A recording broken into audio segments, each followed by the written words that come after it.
Good morning बच्चों।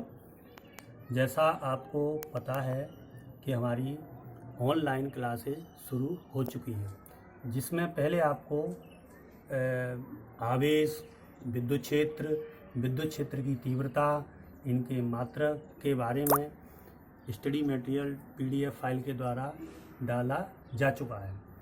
तो आज मेरी पहली ये वीडियो क्लिप है। तो इसमें सबसे पहले मैं आपको 12th क्लास में प्रवेश की आपको बधाई देता हूं और साथ ही आपसे अपेक्षा करता हूं कि 12th में आप एक अच्छे से अच्छा प्रदर्शन करेंगे। इसके साथ मैं आपको ये भी अपेक्षा रखता हूं कि आप लॉकडाउन का पालन करेंगे। आप जिस मोहल्ले में रहते हैं उस मोहल्ले वालों को भी प्रेरित करेंगे कि अनावश्यक बाहर न निकलें। अगर बाहर निकलने की आवश्यकता पड़ती है तो सोशल डिस्टेंस का पालन करें और मास्क लगाएं। आप घर पर रहते हैं, घर पर भी गर्म पानी पीते रहें। तो चलिए हम शुरू करते हैं।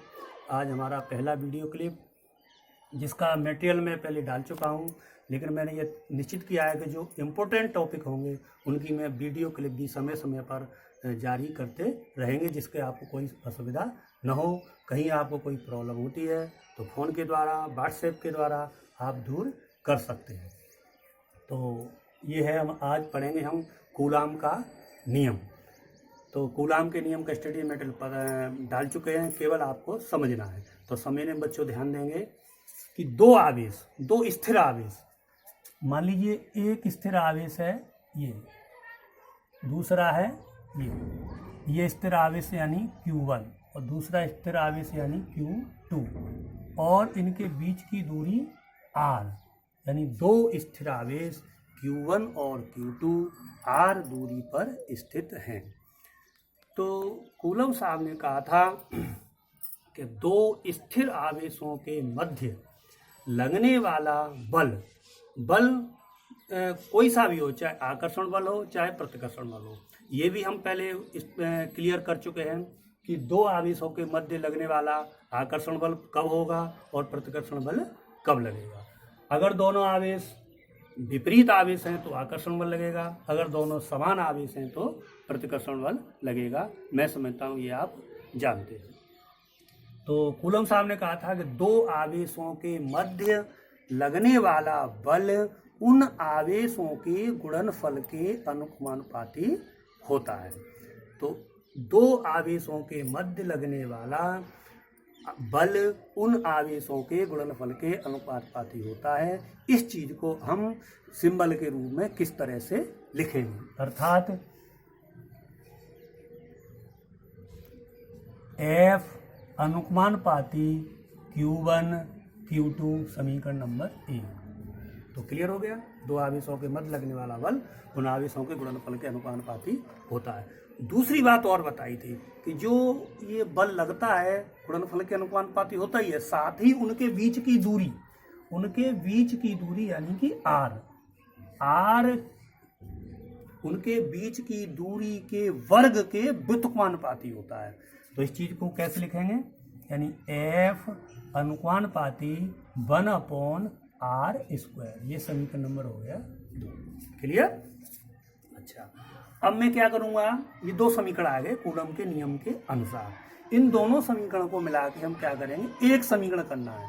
यानी समीकरण 1 व 2 को सम्मिलित करने पर, समीकरण 1 व 2 को सम्मिलित करने पर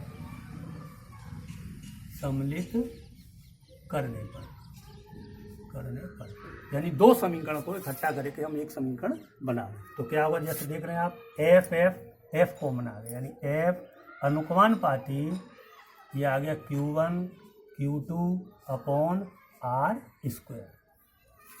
अब देखिए आगे, अब ये समानुपात का है, निशान है। तो इसको अगर हम हटाएंगे तो जैसा आप जानते हैं हमें एक नियतांक लाना पड़ेगा, उसकी जगह क्या आ जाएगा, बराबर का निशान आएगा। तो F बराबर K Q1 Q2/R²।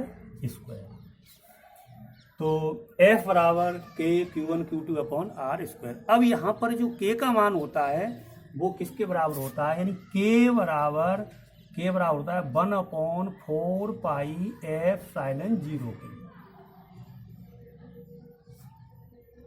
ये समीकरण नंबर मान लो 3, इसको 4 कर दो। अब K की वैल्यू में 3 में रख दूंगा तो F बराबर क्या मिलेगा, F बराबर आ जाएगा 1/4 pi epsilon 0 Q1 Q2 upon r square.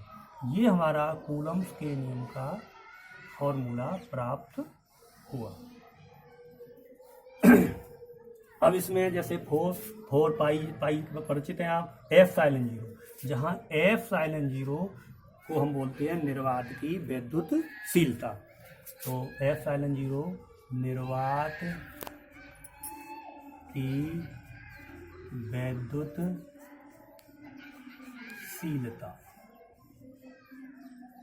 की वैद्युतशीलता, और 1/4 पाई एप्सिलॉन का मान कितना होता है, यानी 1/4 पाई एप्सिलॉन 0 बराबर 9 × 10⁹, और इसका मात्रक होगा न्यूटन, यहाँ से देखें न्यूटन मीटर स्क्वायर प्रति कूलाम स्क्वायर। तो ये हमारा फॉर्मूला प्राप्त हो गया, F बराबर 1/4 pi epsilon 0 Q1 Q2 upon r square, जहाँ पर 1/4 पाई एप्सिलॉन 0 का मान 9 × 10⁹ न्यूटन मीटर स्क्वायर प्रति कूलम स्क्वायर। इसके न्यूमेरिकल भी हैं, तो जो आपकी किताब में न्यूमेरिकल ली हैं उन न्यूमेरिकल को आप करें और ना आने पर मेरे से पूछें। धन्यवाद।